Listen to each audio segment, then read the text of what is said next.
Merci de nous retrouver sur ce plateau du grand débat de Financial Afrique. Je suis aujourd'hui en compagnie de M. Adama Wade. Adama, bonjour. Bonjour Amadou. Et à ma gauche, nous avons l'économiste M. Seydina Aliou Ndiaye, qui est ingénieur en mathématiques appliquées. Bonjour M. Ndiaye. Bonjour Madame Ndoye, bonjour M. Wade. Bonjour monsieur. Le débat d'aujourd'hui s'intéresse à l'angoissante question de la dette africaine, alors eurobond ou eurobombe.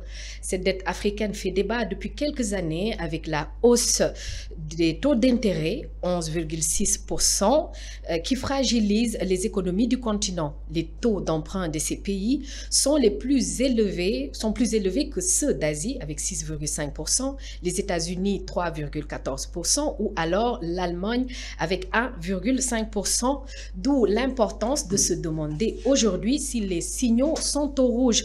Donc maintenant, nous allons poser la question à M. Ndiaye. À combien évalue-t-on la dette africaine à ce jour?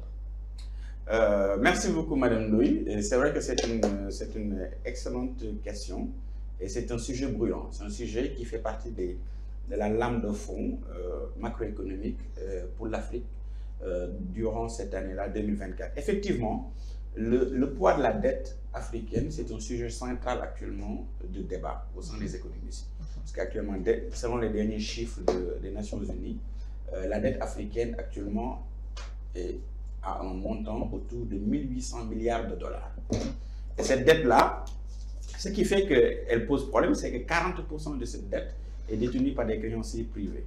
Parce que comme vous le savez, après la Covid-19, avec la raréfaction un peu de l'aide publique au développement et de tous les mécanismes d'accompagnement des pays en voie de développement, qui sont le lot majoritaire en Afrique, il y a eu une ouverture du marché financier international, notamment des investisseurs, pour financer le développement de l'Afrique, notamment le développement des infrastructures. Après, on y reviendra.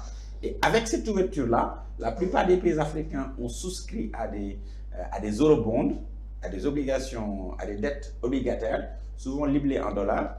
Et comme vous l'avez rappelé tout à l'heure, avec la hausse des taux d'intérêt de la Réserve fédérale, combinée aussi au renchérissement du coût de la dette, la plupart des pays africains font face actuellement à un risque de surendettement.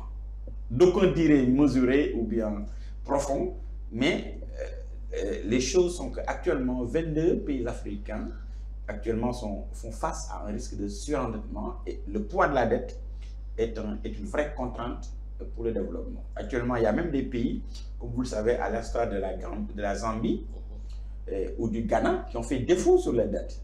Et actuellement, il y a des discussions très avancées avec le Club de Paris, avec différents investisseurs et des créanciers pour voir comment attaquer cette problématique-là de la dette africaine, éventuellement aller vers un rééchelonnement, aller vers une renégociation. Et tous ces aspects-là, bien évidemment, on peut en discuter dans les détails pour aller en profondeur. Mais effectivement, le problème de l'endettement en Afrique est un gros problème, un gros sujet de préoccupation des partenaires au développement, des économistes et des États africains. Et pour revenir un peu en arrière, qu'est-ce qui explique ce taux d'emprunt qui est quand même très élevé par rapport aux autres? Alors, ce qui l'explique, c'est très simple. Je vous l'ai dit tout à l'heure. À un moment donné, parce que vous savez, l'Afrique fait face à un gros besoin d'investissement en infrastructure. Parce que souvent, les gens rappellent ces statistiques-là. D'ailleurs, je consultais le dernier rapport de McKinsey qui disait qu'en Afrique, les besoins d'investissement dans les infrastructures, que ce soit dans le domaine de l'eau, de l'énergie, des transports, de la logistique, ces besoins-là sont entre 130 et 170 milliards chaque année. Pour que l'Afrique puisse jouer toute sa partition dans la mondialisation, puisse accroître sa compétitivité, sa productivité, au moins que les Africains puissent tirer pleinement profit de la mondialisation, ils font investir entre 130 et 170 milliards de dollars chaque an en infrastructure. Or, la plupart des projets que les gouvernements africains préparent pour justement avoir ces financements-là, ces projets-là, le closing financier, il est de moins de 10%. le closing financier. C'est depuis l'étape de projet, depuis la maturation, depuis l'idée de projet, le business plan, les avant-projets sommaires, les avant-projets détaillés, jusqu'au closing financier. Il n'y a que seulement, le waterfall, il n'y a que seulement 10% des projets qui sont financés. Donc tout le reste, c'est un besoin qui est là. Et les États africains, pour financer ces besoins en développement-là, en infrastructure, ils ont 3 leviers. En gros, il y a le levier de l'aide publique au développement, des partenaires multilatéraux. Il y a le levier du marché financier régional, dont on connaît un petit peu la contrainte au niveau réglementaire et puis la petitesse même de ce marché-là. Mais le troisième levier, c'est le marché financier international.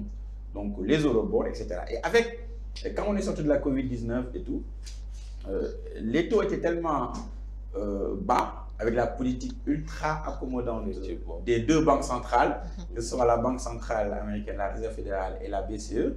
Donc, il y avait de l'argent disponible. La quantitative easing. Voilà, le quantitative easing, l'assouplissement quantitatif. Et tout ça fait qu'il y avait de l'argent disponible. Donc, les États africains se sont engagés dans une dynamique d'endettement, souvent en dollars. Tout à fait. Et quand les taux actuellement sont en train de remonter, et que c'est une décision qui a été prise par la Fed pour lutter contre l'inflation, les pressions inflationnistes aux États-Unis, mathématiquement, ça renchérit le dollar et le service de la dette qui a été contracté en dollars fait qu'actuellement, il faut mobiliser beaucoup plus de ressources intérieures et ça crée tout de suite.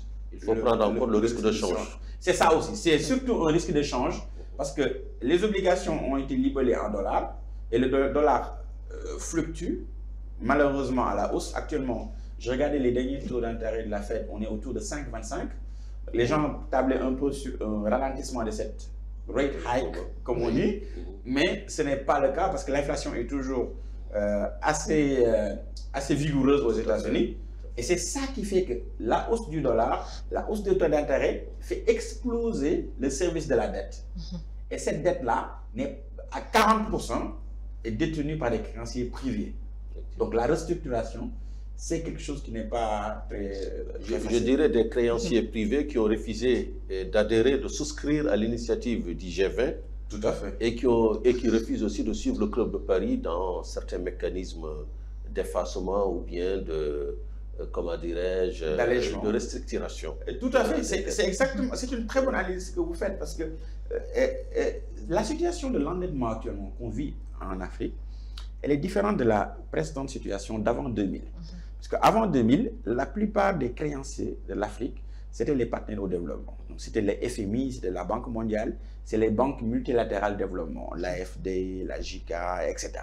Et ces banques-là, par le biais de mécanismes inter-États, et justement en leur montrant le bien fondé d'un allègement de cette dette-là, pour leur montrer que l'Afrique avait fait les réformes nécessaires, et ces réformes-là, d'ailleurs, c'était le lit des programmes d'ajustement structurel.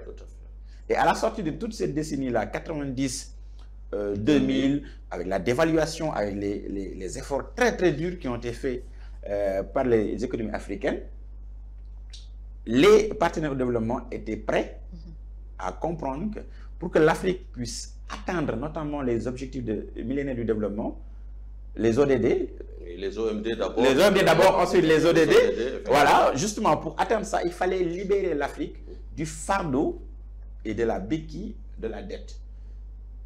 Mais cette situation-là, elle contraste avec la situation actuelle, puisque, comme je vous l'ai dit, après la crise de 2008, la crise financière de 2008, après aussi la Covid-19 et puis l'installation de l'économie mondiale dans une certaine atonie.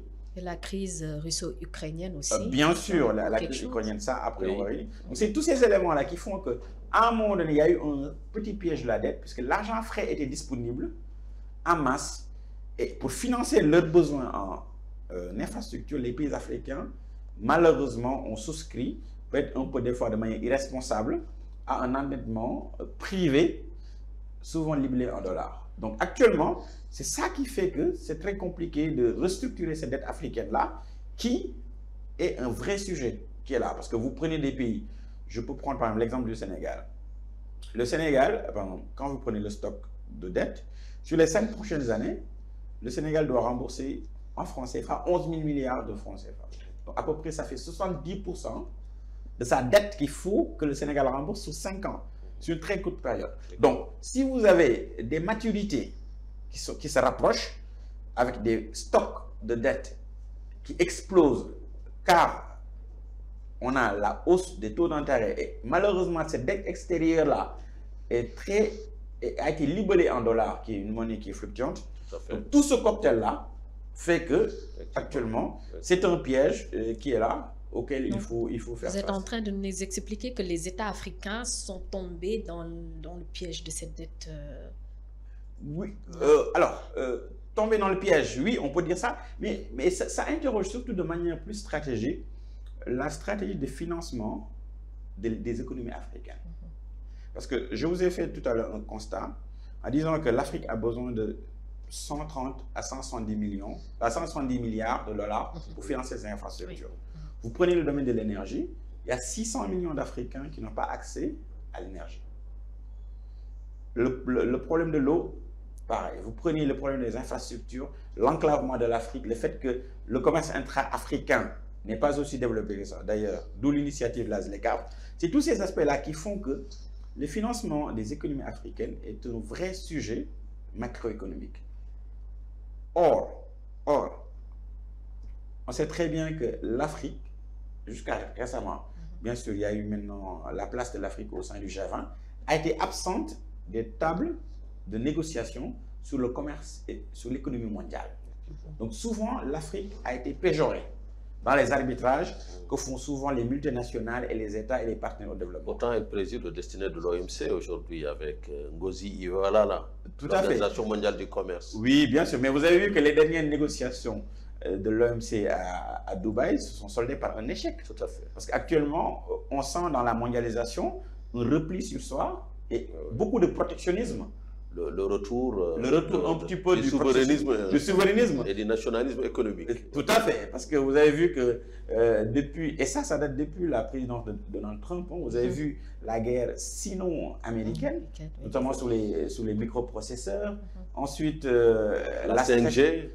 Tout à fait, la stratégie chinoise de One Belt, One Road, où la Chine essaie la route de la soie. La route de la soie essaie de contourner un peu les pressions américaines. Et aussi, toute cette belligérance qui est actuellement le lit des relations internationales, aussi bien entre la Russie, l'Occident collectif, j'aime bien ce terme-là de Vladimir Poutine. Effectivement. L'Afrique qui est là, qui est une immense terre d'opportunités, beaucoup de matières premières, le dérèglement du circuit d'approvisionnement justement pour les matières premières là, les différentes guerres, notamment, vous avez vu là, actuellement la rébellion des Houthis là, au niveau de la corne de l'Afrique. Le fait que maintenant les porte-conteneurs pour venir au Sénégal ailleurs sont obligés de passer par le cap de Bonne-Espérance. Et ça double actuellement les coûts du transit maritime. Sans faire de la pub, c'est ce que nous présentons dans ce numéro. Il s'appelle Port et transport maritime en Afrique, donc redistribution des cartes. Et on parle exactement de cette conséquence de la crise en mer Rouge. C'est ça. Le fait que les navires doivent contourner, aller jusqu'au cap de Bonne-Espérance et revenir, donc faire plus de 7000 km supplémentaires. Et donc ça va alourdir l'assiette du consommateur africain et mondial. C'est ça. Et c'est exactement ça qui crée l'inflation importée, que tout le monde constate. Et c'est ça qui fait qu'actuellement, au niveau économique, le fardeau de la dette, c'est un fardeau qui est très lourd et c'est une grosse béquille. C'est une grosse... c'est vraiment quelque chose de très gros, un gros caillou dans la chaussure des dirigeants africains. Donc, on le voit aisément, cette dette est assez lourde. On a déjà vu le Ghana et la Zambie qui sont entrés en défaut de paiement. Est-ce qu'on devrait s'attendre à ce qu'il y ait une série de pays qui vont entrer dans ce carcan-là encore, qui vont être en défaut de paiement? Alors, sans vouloir être Cassandre, sans prédire l'orage. Ne le soyez pas avant 100 jours. Voilà, donc c'est vrai que si je dois être honnête avec vous, il y a quand même un peu d'inquiétude. Les nuages s'amoncellent un peu au-dessus de nos têtes. Parce que moi, ce qui me fait le plus peur, c'est que récemment, 23 des monnaies africaines, des 40 monnaies africaines, ont été chahutées sur les marchés d'échange. Donc, il y a 23 monnaies africaines qui sont à leur niveau le plus bas face au dollar. Et quand, comme je vous l'ai dit tout à l'heure, 40% des 1800 milliards de dollars de dette est libellé en dollars, et que ces monnaies-là se trouvent au ras des pâquerettes et que le service de la dette explose, bien sûr, après la Zambie, après le Ghana, il y a d'autres pays actuellement qui font face à des gros problèmes. Prenez le cas de l'Égypte. L'Égypte, récemment, la Banque centrale égyptienne a relevé ses taux directeurs de 30 à 40%. Malgré cela, le dollar égyptien a perdu 80% de sa valeur. Donc là, actuellement, les fonds vautours pour les hedge funds, etc., sont en train de parier, ils sont en train de shorter la monnaie égyptienne. La livre égyptienne. Parce qu'actuellement, on se dit bien que l'Égypte est vraiment le prochain pays sur la liste qui pourrait faire défaut à sa dette. Et après l'Égypte, malheureusement, il y a aussi les marchés financiers actuellement sont en train de suivre de très près ce qui se passe dans la zone UEMOA. Parce qu'on sait qu'on a les États de l'Alliance des États du Sahel, le Niger, la Guinée, le Mali et le Burkina. À côté de ça, au Sénégal, on a un nouveau président de la République qui dans son programme, prône une réforme ou une rupture ou une sortie carrément du franc CFA. Mais comme vous en parlez, est-ce que déjà ça n'explique pas, ça ne prouve pas la fragilité des monnaies africaines actuellement? Tout à fait. Ça, c'est un autre débat et c'est beaucoup plus vaste. Ça peut le prouver, bien sûr, parce que on sait que d'un point de vue économique, la littérature mondiale actuellement enseigne de penser global et d'agir localement. C'est ça qui a amené l'Union africaine à avoir un agenda Afrique 2063 où on divise l'Afrique en 4 zones et il faut aller vers une intégration économique, une intégration budgétaire et une intégration monétaire surtout. Et c'est ça qui fait qu'au niveau de l'UEMOA, il y a eu des critères de convergence de premier rang, de deuxième rang pour aller vers une monnaie commune. Parce que le monde actuellement, il est structuré autour de grands blocs. Vous avez vu les grands accords entre l'Union européenne, le Canada, entre les pays de l'Est du Sud-Est, etc. Oui. Donc, le monde va vers une polarisation de grands pôles qui structurent le commerce international. Donc, quand vous prenez des petits pays, chacun avec sa monnaie, où il faut avoir des réserves de change très solides, et que ces réserves de change-là fondent comme beurre au soleil, parce que le dollar actuellement, les taux de la Fed sont en train de monter en flèche. Et surtout, le plus grave, c'est que souvent ce qu'on oublie d'analyser, c'est que quand le dollar augmente, quand le taux d'intérêt sur le principal instrument de la Fed, qui sont les Fed Funds, quand le taux d'intérêt augmente, il y a une décollecte de fonds au détriment des projets africains. Moi, investisseur, je suis à Londres, je suis dans un hedge fund.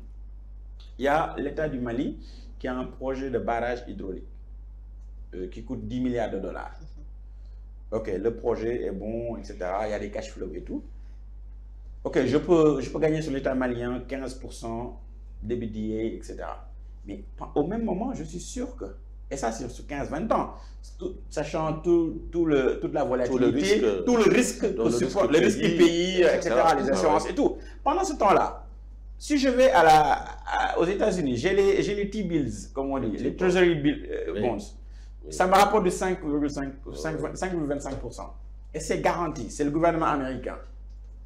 Ou bien si j'ai plus d'appétence pour le risque sur les ETF, j'investis, j'ai un rendement meilleur. Exactement. Donc, c'est ça qui fait que la hausse des taux d'intérêt américains et la hausse du dollar, ça a une conséquence fâcheuse sur le financement des projets d'infrastructure africains, en ce sens où il y a une décollecte majeure des fonds vers justement... Il y a des investissements. De toute façon, c'est ce que tous les rapports indiquent.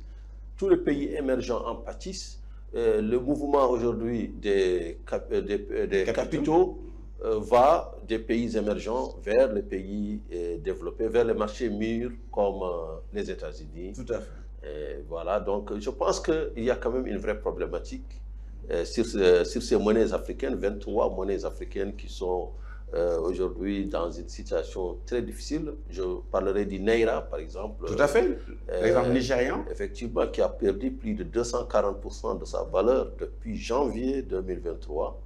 Et qui, hier seulement, le gouverneur de la CBN, Banque centrale du Nigeria, a annoncé qu'ils ne vont plus soutenir le cours du Naira. Vous savez que ces derniers mois, le Nigeria a injecté massivement une partie de ses réserves de change pour soutenir sa monnaie. Tout à fait. Et finalement, ils ont dit que non, on n'en peut plus parce que ça, c'est le serpent qui se mord la queue. Tout à fait. On finira par épuiser sa trésorerie et on n'arrivera ni au premier ni au deuxième objectif.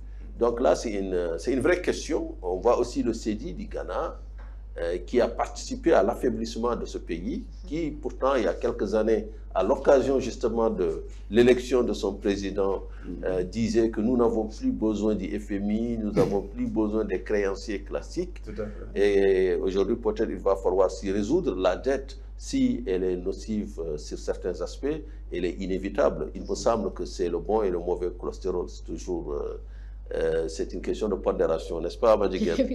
Et ça nous permet de passer sur le Sénégal avec ce nouveau gouvernement qui a été mis en place avec le président Bassirou Diomaye Faye. Quelle est votre lecture sur cette dette sénégalaise? Alors, déjà, moi, d'emblée, je voudrais souligner d'abord le vent de renouveau.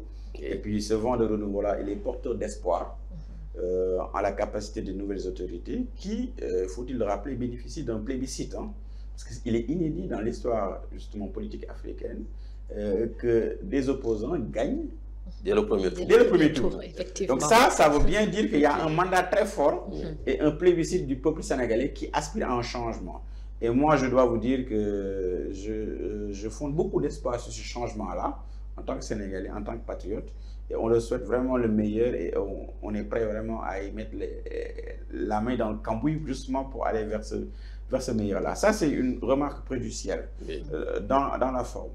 Maintenant, sous le fond, et c'est vrai que la situation actuellement n'est pas très facile ni très aisée. Ça fait d'ailleurs l'objet d'une de mes chroniques que j'ai publiées dans la presse récemment. On peut parler un petit peu, le terme est un peu fort, hein, mais bon, c'est la titraille. Le carnage des finances publiques. Parce que le président Bassirou Diomaye Faye et le premier ministre Ousmane Sonko, ils héritent d'un pays où la marge de manœuvre budgétaire est très, très réduite, sinon quasi inexistante. Parce que quand vous avez un service de la dette de 104 milliards par mois, quand vous avez une masse salariale de 130 milliards par mois, dans un budget de 7 000 milliards à peu près, où vous savez que, et sachant que vos ressources à la fin du mois, pour le fisc, c'est maximum 100 milliards. Et même 100 milliards, il faut savoir, pour la douane, à peu près la même chose. Donc ça vous fait, de manière très simple, chaque mois, un gap, un déficit de presque 50 milliards à trouver.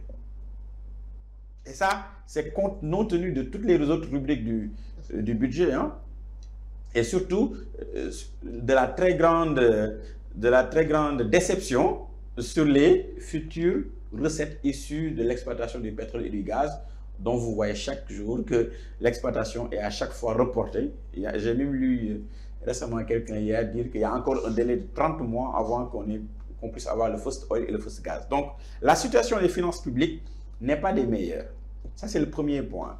Le deuxième point, l'espoir qui est porté sur leurs frêles épaules est énorme et immense.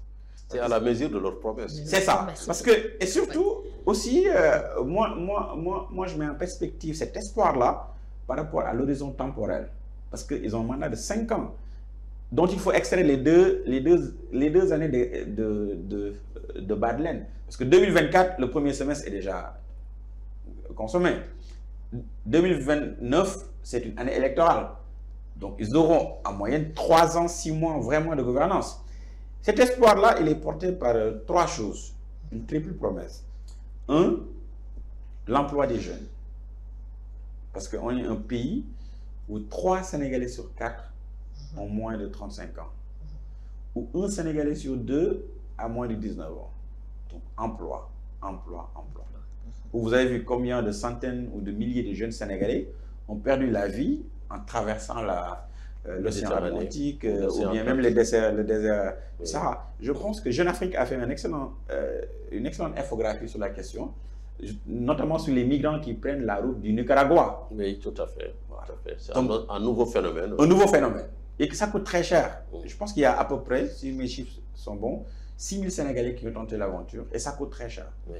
Donc, la détresse de la jeunesse avec l'emploi des jeunes. Deuxième enjeu très fort qui pèse sur leurs épaules, c'est l'enjeu de la souveraineté, notamment l'enjeu de la souveraineté économique. Parce que le Sénégal est un pays, un peu à l'instar de l'Afrique, qui souffre de ce que les économistes nous appelons l'économie duale. Un secteur primaire avec toutes les matières premières, une absence d'industrialisation dans le secteur secondaire, et un secteur tertiaire qui est frappé à 97% par l'informel et par les services à faible valeur ajoutée détenus par les étrangers. Et troisième chose très importante, tout à l'heure on en parlait, et c'est une des raisons, c'est l'inflation importée, c'est la cherté du coût de la vie qui frappe de plein fouet les ménages actuellement au Sénégal. Et cette inflation-là, d'un point de vue alimentaire, autour de 30 à 40%. Les prix coûtent excessivement cher. Bon, donc, c'est tous ces aspects-là. Le FMI indique un chiffre qui est parti jusqu'à une crête de 14%, oui. S'agissant justement de cette inflation. Et puis, depuis, qui aurait amorcé un mouvement de repli. Par contre, par exemple, sur le budget, par exemple, toujours, je cite le FMI, le Fonds monétaire international, qui parle des objectifs de mobilisation de recettes fiscales par rapport à 2024, c'est 20% du PIB.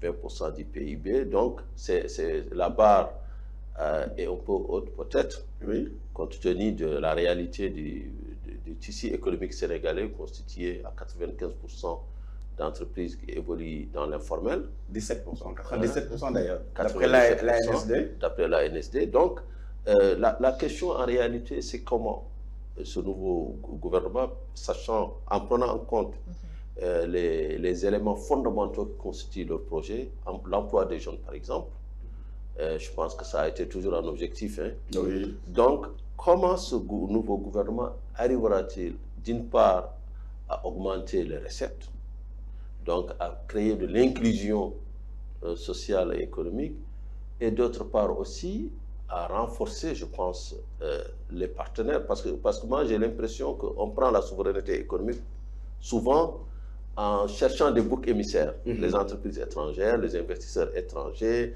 ceux qui ont négocié le contrat de pétrole et de gaz, alors que l'histoire récente de l'économie nous montre que tous les pays qui se sont développés, ils l'ont fait en nouant un partenariat harmonieux, équilibré, gagnant-gagnant avec l'étranger. La Chine n'a jamais chassé les étrangers, aussi communistes soient-elles.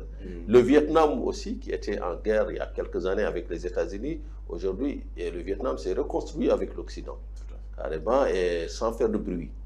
Donc, est-ce que nous, cet appel ou cette demande sociale, j'aime pas beaucoup ce mot, parce que ça me rappelle un peu, il y a quelques années, la chasse aux sorcières, est-ce que cette demande sociale sur la souveraineté économique n'est pas à tempérer, à modérer et à habiller avec les habits du réalisme économique?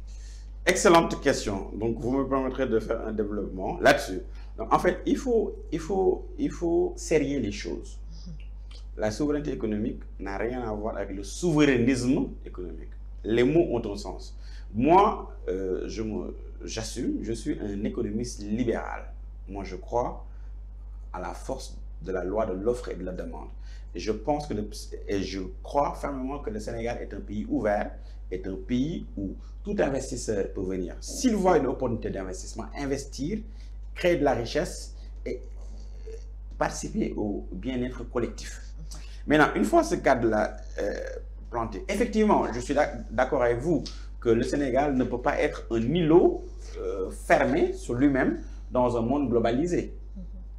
Effectivement, toutes les économies, tous les dragons asiatiques qui ont pu justement sortir de la pauvreté, lifter le niveau de vie de leur population, l'ont fait en collaboration intelligente et harmonieuse avec les investisseurs étrangers, à travers des investissements directs étrangers, à travers un cadre fiscal plus attractif, à travers des contrats un peu plus équilibrés, parce que c'est là où la souveraineté sur cet aspect-là peut un peu friser avec le souverainisme, parce que je vous ai dit tout à l'heure, l'Afrique, je pense que c'est un grand penseur qui disait ça, l'Afrique est un scandale géologique.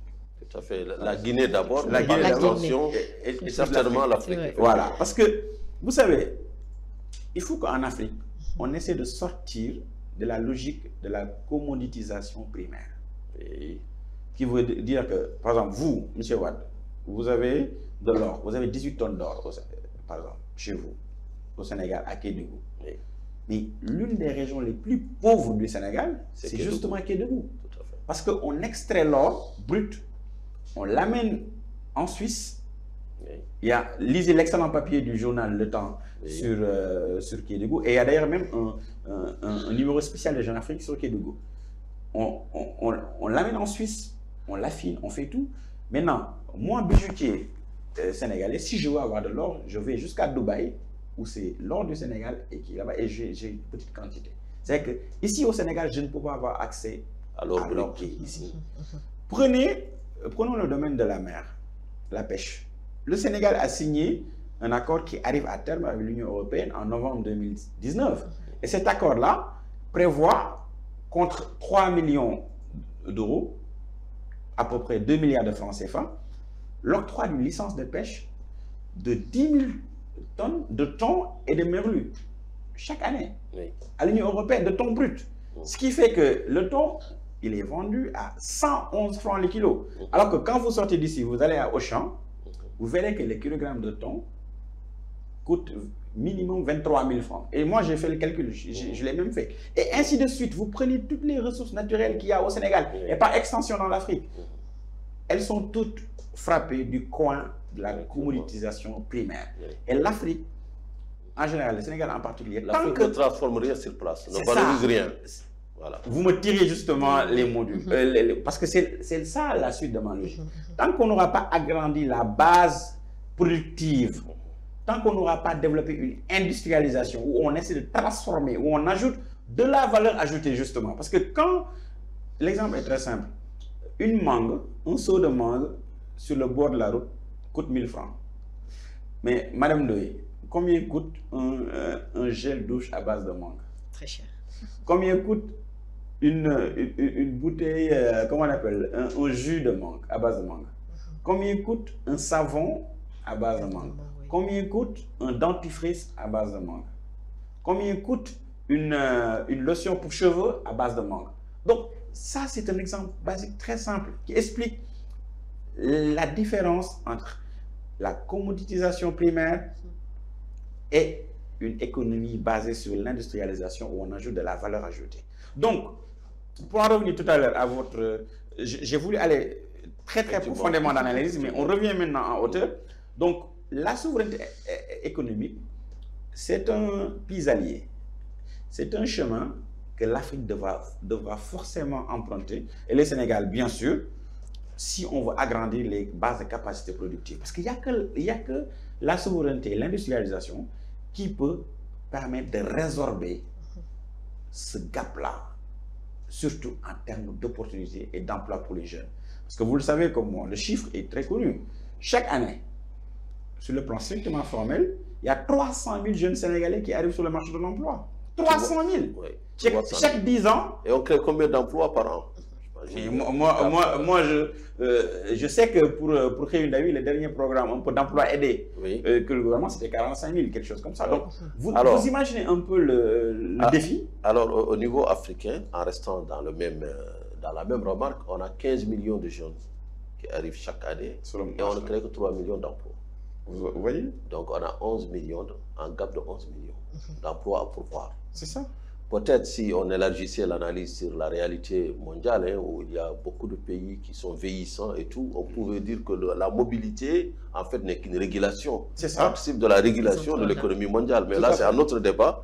Et je pense que ce que vous dites sur la souveraineté économique nous renvoie à la dette, à Madjiguène, parce que est-ce que la souveraineté économique est compatible avec la dette? Avec la dette, oui. Hein? Alors, oui, c'est compatible, mais en fait, tout à l'heure, vous avez dit quelque chose de très important. La dette, c'est comme le cholestérol. Il y a le bon comme le mauvais. Oui. Quand, par exemple, vous vous endettez pour un projet dont les revenus égalisent ou sont supérieurs, dans le cash flow, égalisent ou sont supérieurs au montant de l'amortissement de la dette, ça, c'est un projet qui est rentable. Ça, c'est de la bonne dette. En revanche, quand vous vous endettez pour du fonctionnement ou quand vous vous endettez pour un investissement lourd qui ne génère pas assez de cash flow et qui ne permet pas de rembourser ne serait-ce que le service de la dette, ça, c'est une très mauvaise dette. Parce qu'au-delà de tout ça, il y a aussi un autre piège qui est d'ordre conceptuel dans lequel souvent les pays africains tombent. C'est la dette liée. C'est quoi la dette liée? Et ça, c'est un mécanisme qui est même d'ailleurs combattu par l'OCDE à travers ces différents points de briefing, mais malheureusement que souvent font les pays actuellement.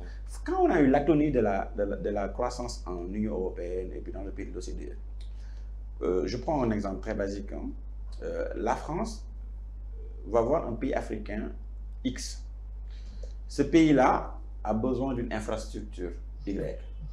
La France lui dit, écoute, moi je vais te financer 15 millions d'euros ou 15 millions de dollars, prenons le dollar, hein, pour que ça aille bien, 15 millions de dollars pour ton infrastructure. Mais c'est un financement conditionnel lié. Je vais t'imposer de donner les marchés à des entreprises françaises qui vont bénéficier par le biais du crédit import. Justement, ces marchés-là, ces entreprises vont s'ouvrir à l'international, vont densifier le canal de commande et vont in fine vraiment avoir des coudées beaucoup plus franches. Et toi, pays africain, tu vas rester avec la dette, les services de la dette, et tu auras une infrastructure dont le risque de change est énorme. Parce que tu empruntes dans une monnaie étrangère et le cash flow que tu génères de l'investissement que tu as fait dans ton pays est dans une monnaie locale. Et quand la monnaie dans laquelle tu as emprunté, le montant qu'il te faut maintenant pour rembourser ça, va augmenter. Et tu es dans ce piège-là. Et tu es dans ce piège-là de la commoditisation primaire et tu es dans ce piège-là de la dette liée. Parce que c'est ça que font les pays étrangers. Prenez la Chine. La Chine, qui détient une partie non négligeable de la dette africaine et qui refuse d'ailleurs d'aller au Club de Paris et puis de voir des mécanismes pour, etc. Mais la Chine, elle est très dangereuse dans son approche.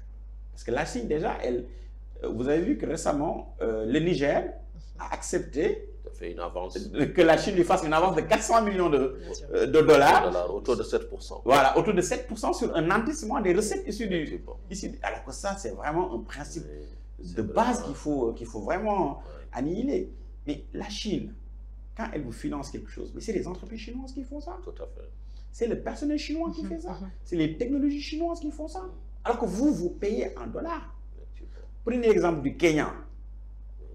Le Kenya, à un moment donné, et ça aussi rapport avec ce qu'on appelle le keynésianisme un peu infrastructurel. Hein. C'est penser qu'avec la dépense publique, on peut faire redémarrer une économie. Et ça, c'est un faux ami en économie. Le Kenya, discutable, mais bon. Oui. Discutable, oui. Mais moi, en tant que libéral, je pense que c'est un faux ami. C'est quelque chose qui peut sembler très bien, mais derrière, après. Et ça, je trouve que les externalités ne soient pas toutes orientées vers l'export. Je suis d'accord. Voilà. Je suis bien d'accord avec vous, mais vous savez, malheureusement, nous, jusqu'à présent, on est trop dans cette approche-là où on est tout le temps dans l'export, Alors que, je vous ai dit tout à l'heure, pour moi, le pilier central, le trépied dans lequel l'Afrique doit baser son économie, ça doit être la souveraineté, l'emploi des jeunes et l'industrialisation, pour sortir de ça. Mais malheureusement, on est toujours dans la balance commerciale, dans l'import, l'export, etc. Parce que, figurez-vous, M. Wade, moi, je pense que la situation que vit actuellement, ce n'est pas une situation simple et facile. Il n'y a pas de recette miracle. Il n'y a pas d'expédient ou de solution dogmatique qui puisse nous permettre de résoudre. Parce que là, il faut gérer le quotidien, il faut payer les salaires, il faut payer les services de la dette.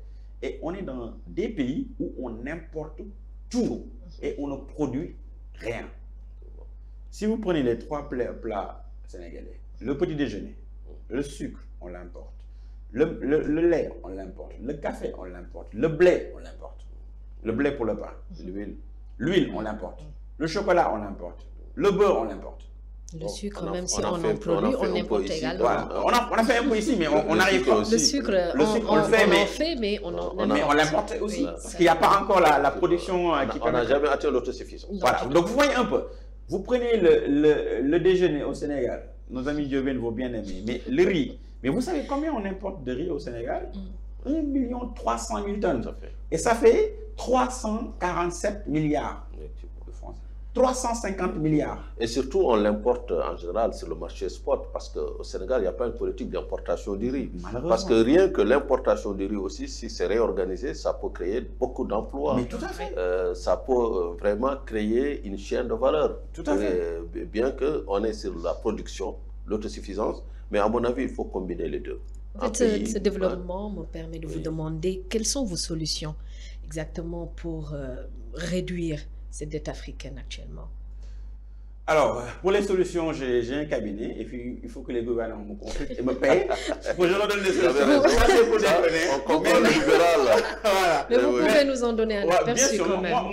Moi, je pense que les solutions, comme je vous les ai dit tout à l'heure, elles ne sont pas des solutions miracles, mais je pense qu'il faut actionner plusieurs leviers.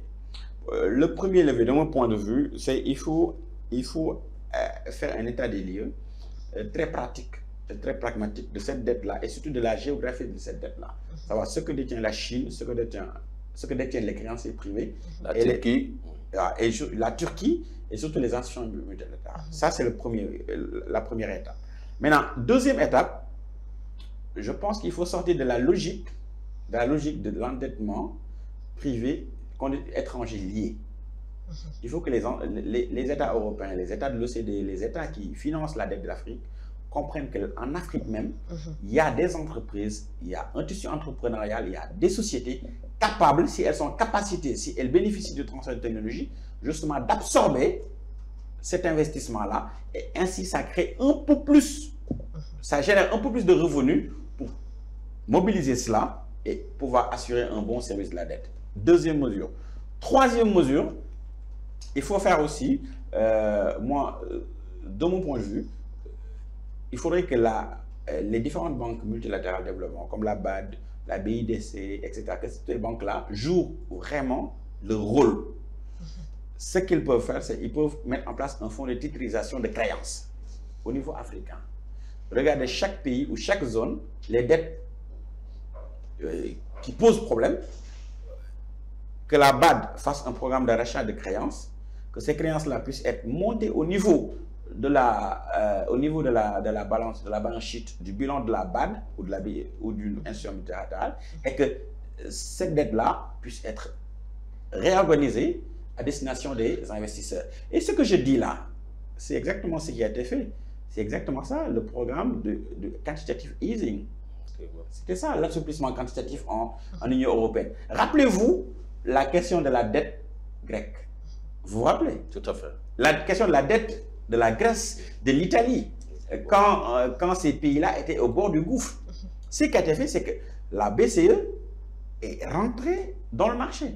Elle a racheté massivement toute cette dette-là. Et cette dette-là a été réorganisée pour en faire un fonds de titrisation et que cette dette-là a été après apurée par des structures de défaisance. Voilà, c'est exactement ça. Ça, c'est une technique qui existe et qui est là et qui peut être utilisée par la Banque africaine de développement justement pour...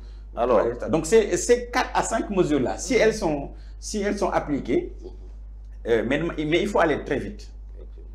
Parce qu'actuellement, le monde va très vite et les choses n'attendent pas.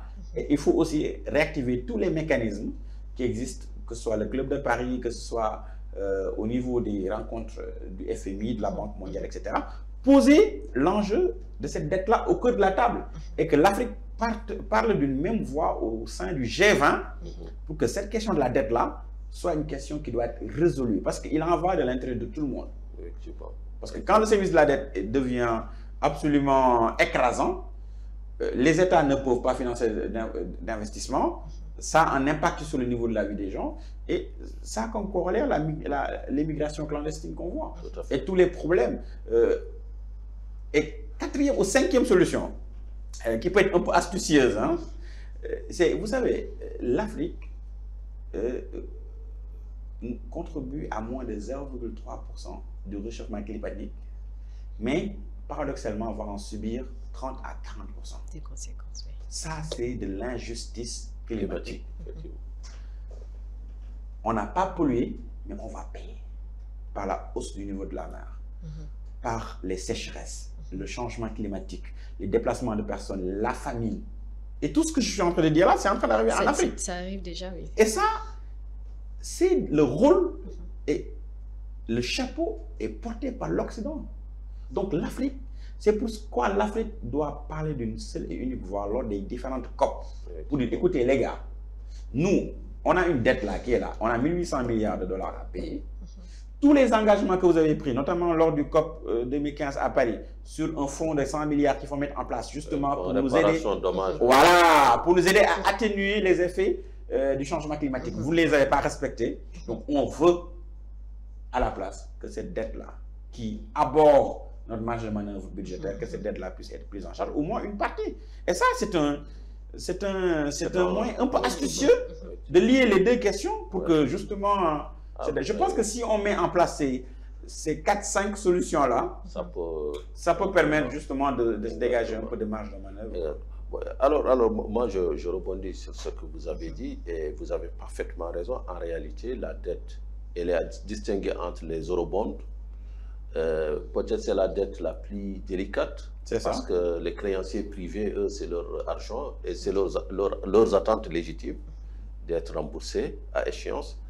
Mais la vertu de ces eurobonds, c'est justement de ne pas être une dette liée. C'est ça. L'État est souverain sur les eurobonds. Peut-être le souverainisme économique est plus proche des eurobonds, donc du libéralisme, que de la dette liée qui relève de la coopération. Souvent, la coopération chinoise, on a vu ce que ça donne avec la Zambie. C'est l'une des raisons de la faillite de la Zambie, mais aussi du Ghana aussi, puisque la Chine a refusé la restructuration. Tout à fait. Il y a aussi maintenant la Turquie, qui est un géant dans les infrastructures, dans l'investissement dans les infrastructures en Afrique, au Sénégal et en Afrique. Et peut-être il serait temps de voir aussi quel est le potentiel justement de la dette turque en Afrique. Maintenant, je pense que l'alternative par rapport à toutes ces dettes, les dettes de la coopération, la dette extérieure libellée en dollars ou en euros ou en yuan, je pense que la vraie alternative africaine, c'est de développer des marchés de capitaux au niveau régional. Et c'est là où je pense que vous êtes d'accord avec moi que l'Union économique et monétaire ouest-africaine constitue un exemple, ne serait-ce que par le marché des titres publics qui a été mis ici, et où on a chaque année les États qui s'engagent, je pense que l'année dernière, de mémoire, je pense à plus de 5 000 milliards. C'est ça, 5 700. Voilà, donc je trouve quand même que c'est une vraie alternative, même si elle est encore étroite. Mais ça montre tout le potentiel que la CEDEAO un jour, ou bien même l'Union africaine un jour, aurait en développant un marché de solidarité. Moi, j'appelle ça un marché de solidarité parce que c'est la Côte d'Ivoire locomotive, plus les autres pays, le Sénégal, le Mali, le Burkina Faso, qui ont annoncé, je parle des États de Mali, Burkina Faso et Niger, qui ont annoncé leur sortie de la CEDEAO très vite, tambour battant, mais qui n'ont pas annoncé leur sortie de l'IOMA, parce que l'IOMA, c'est du cash, c'est sérieux. D'ailleurs, à l'heure où on parle, le Burkina Faso est en train, laborieusement, s'entend, de lever 120 milliards de francs CFA. Donc, c'est du concret, l'IOMA. Oui. Et vous avez parlé de la titrisation. Et effectivement, ce n'est pas la BAD qui l'a fait, mais c'est surtout la BOAD, la Banque Ouest-Africaine de Développement, la plus grande émission en termes de titrisation de créances avec 150 milliards. Je sais ça. Et une opération réussie qui montre aussi tout le potentiel à ce niveau-là. Je pense qu'on n'en est qu'au début. Ça rappelle un peu le subprime, par contre, si ce n'est pas bien contrôlé, la titrisation. Mais il y a un potentiel à exploiter au niveau national, régional et continental. Peut-être que là, justement, quand on parle du Sénégal, il faudrait que le débat soit plus axé sur les solutions. c'est comment mobiliser le maximum de capitaux en faisant jouer les synergies régionales, plutôt que ce débat sur non, on va sortir du franc CFA qui rappelle quand même les années 70. Et moi, je pense que c'est être en retard d'une guerre. C'est ça. Parce que déjà, le compte d'opération, il est fermé. Il n'y a plus d'administrateurs français. Et la parité fixe qui existe en ce moment, c'est parce que nous, on n'est pas encore prêts à aller vers du flottant. C'est ça. Et quand on voit ce qui s'est passé avec la Turquie, en une journée, tu perds 30% de ta valeur parce que Donald Trump a fait une déclaration, tu te dis que peut-être il ne faut pas se lancer tout de suite. D'ailleurs, le Maroc, ils voulaient se lancer, mais ils ont dit, ah non, allons-y doucement, pas à pas. Donc, je pense que c'est des questions sérieuses qui ne doivent pas être... on ne doit pas suivre le sentiment, justement, du peuple. Le peuple n'a pas raison, mais les économistes comme vous avez raison. Alors, ça, c'est beaucoup dire, mais on est parfaitement d'accord. Moi, j'épouse parfaitement votre point de vue que les questions monétaires, les questions macroéconomiques sont des questions qui sont très complexes, qui doivent être traitées avec tout l'assèchement conceptuel, d'intellectuels et de praticiens de l'économie. Ça, c'est très important. Je souligne le mot praticien. Parce que, vous savez, les théories peuvent être très intéressantes. Vous savez, même en finance, on vous apprend souvent la théorie de la tulipe hollandaise. Oui. Hollandaise, ça vous connaissez très bien. Voilà. Mais c'est juste pour vous dire que, effectivement, tout à l'heure, Mme Ndoye, quand elle m'a interpellé sur la question, j'ai donné un certain nombre de pistes de solutions, 4 à 5. Mais la solution que vous avez donnée aussi est très importante. C'est l'élargissement et l'approfondissement de la capacité de financement du marché des capitaux. Ça, c'est quelque chose qui est là, qui est essentiel, qui est très important. Et les États aussi peuvent justement utiliser ce levier-là. Maintenant, le seul bémol, c'est qu'on a des critères de convergence qui font qu'on ne peut pas dépasser certains ratios. Et aussi, le marché financier régional n'est pas très approfondi en termes d'offres, en termes d'innovation, de diversification, etc. C'est très compliqué. Tout à l'heure, je vous ai entendu parler des ITF, les Exchange Traded Funds, vraiment les fonds indiciels, moi, c'est vraiment une passion. Et j'ai travaillé dessus pendant 4 ans à Genève, comme trader ALM, spécialiste en risque de taux et risque de change. Donc, les ETF, c'est quelque chose ici qui n'existe pas. Ça demande de la profondeur aussi. Et ce n'est pas quelque chose d'extrêmement compliqué. On met juste des fonds indiciels qui répliquent la performance dans les risques boursiers. Et aussi, il y a beaucoup de soucis dans la pédagogie. Parce que l'épargne nationale ou les épargnes nationales peuvent être canalisées vers le marché des capitaux. Vers le marché. Et ainsi, ça accroît la capacité de financement de l'économie par les États. Et surtout, sachant que les investissements justement dans les titres publics sont exonérés d'impôts. Effectivement. Voilà. Donc, il y a un gros travail de masse critique. Et ça, ce sont les autorités de la BRVM, du marché financier régional, de la Banque centrale, qui doivent faire cette promotion-là. Promotion intense. Intense, expliquer, réexpliquer, aller voir les gens. Parce que, vous savez, McKinsey disait ceci, il y a un grand paradoxe africain en termes de financement des infrastructures. Il y a beaucoup d'argent disponible dans le monde. Il y a beaucoup de projets africains disponibles pour le financement. Mais seulement 10% atteignent le closing financier par manque de sérieux, de maturation, de pédagogie, de travail préalable, etc.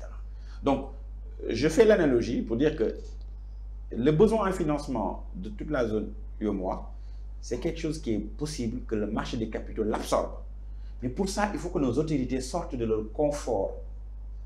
Moi, je serais très heureux, par exemple, que le gouverneur de la Banque centrale vienne à Financial Afrique, discuter avec vous, expliquer les choses, que les instructions de la BCEAO puissent être discutées, démocratisées, que la BRVM explique les choses, que l'appel public à l'épargne soit expliqué aux citoyens, aux entreprises, etc. Aux décideurs même. Aux décideurs même. Parce qu'il y a une telle méconnaissance, il y a un tel gouffre et une telle asymétrie d'informations que finalement, les États sont obligés à mourir. Une fois qu'ils ont atteint le plafond d'endettement, ils sont obligés d'aller recourir à de l'endettement étranger. Et c'est ça qui grève le budget, c'est ça qui grève la dette. Donc effectivement, cette solution-là, cette 5e ou 6e solution de l'élargissement et de l'approfondissement du marché des capitaux, c'est une solution qui peut être utile justement pour le financement des économies. Un peu en guise de conclusion. Alors, Amadou, si vous le permettez, juste avant la conclusion, je profite un peu du temps de M. Ndiaye. Moi, je pense que dans le débat au Sénégal, j'ai un peu parcouru tout ce que les candidats ont proposé lors des dernières présidentielles. C'est très intéressant en général, hein. Mais il y a quelque chose qui a été occulté à mon avis, puisqu'on parle de la dette, on parle de la mobilisation des capitaux. Je pense que le Sénégal a un grand potentiel aujourd'hui, justement, de mobilisation de l'épargne populaire et de sa canalisation vers le marché. L'épargne populaire sénégalo-sénégalaise au Sénégal et l'épargne de la diaspora. C'est formidable. Et cette capacité, elle réside où? Quand vous voyez, par exemple, la Sénélec, qui est une grande compagnie d'État, je suis toujours étonné de voir qu'elle n'a pas encore été introduite côté en bourse, à l'image de ce qu'a fait la Côte d'Ivoire. Ça va résoudre beaucoup de problèmes. Déjà, cette dette, cette subvention que l'État accorde, cette supposition de gestion lourde des charges, et en même temps donner à l'État de l'argent à la fin de l'année. Et ce ne sera plus l'État qui va donner, mais c'est la Sénélec qui va verser des dividendes. C'est ça. Ça va stabiliser les salaires. Et à l'instar de la Sonatel, ça va permettre à une compagnie sénégalaise de faire une expansion naturelle, si elle est compétitive, vers les pays de la sous-région, comme la Sénélec, comme la Sonatel l'a fait dans les pays de la sous-région. Parce que la souveraineté, là, je réponds surtout à ceux qui parlent de souveraineté. Vous voyez la Sonatel, si on était dans la souveraineté stricto sensu, on n'allait pas avancer. Mais on a amené un partenaire étranger qui a des capitaux, qui a de la technologie, du savoir-faire, et qui nous a permis d'aller plus vite. C'est ça. En cédant une partie du capital, l'État a augmenté ses recettes. Et ce n'est plus l'État qui vient à la rescousse d'une compagnie publique, comme souvent c'est le cas, mais c'est la compagnie publique, chaque année, qui verse à l'État des dividendes, des impôts et de la paix sociale à travers les salaires des milliers de familles sénégalaises qui sont embauchées. Mais il n'y a pas que la Sénélec. Vous avez par exemple des banques, il y a plusieurs banques ici, la filiale de la Société Générale, puisqu'on parle du retrait prochain de la Société Générale. C'est ça.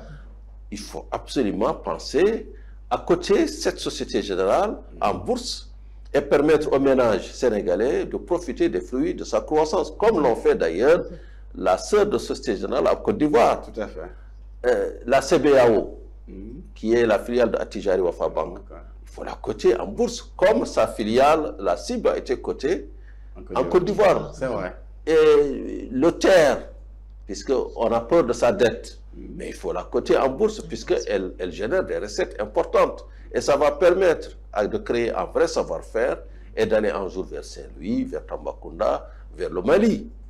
Il y a le BRT, la même chose. Moi, à mon avis, tous les grands ouvrages, toutes les grosses infrastructures, à travers leurs sociétés, les sociétés qui les portent, peuvent être introduites en bourse et donner donc à l'État des recettes énormes, importantes, et qui ne sont pas de la dette, parce qu'il faut sortir de la dette. Donc moi, je pense que quand on voit le marché, je pense aujourd'hui c'est un levier qu'il faut prendre très au sérieux pour les nouvelles autorités sénégalaises, mais aussi pour les autres pays. Je parle du Mali, parce que je pense qu'il y a une petite crise de nationalisme qui va vite se résorber pour que le Mali reprenne sa marche vers le développement économique, parce qu'on est tous inscrits dans ça, c'est le développement. On n'a pas de choix. C'est ça. C'est trouver de l'emploi pour nos enfants. Donc, même le Mali, il y a des entreprises à privatiser, à introduire en bourse. Comme ça, on va développer de grands marchés.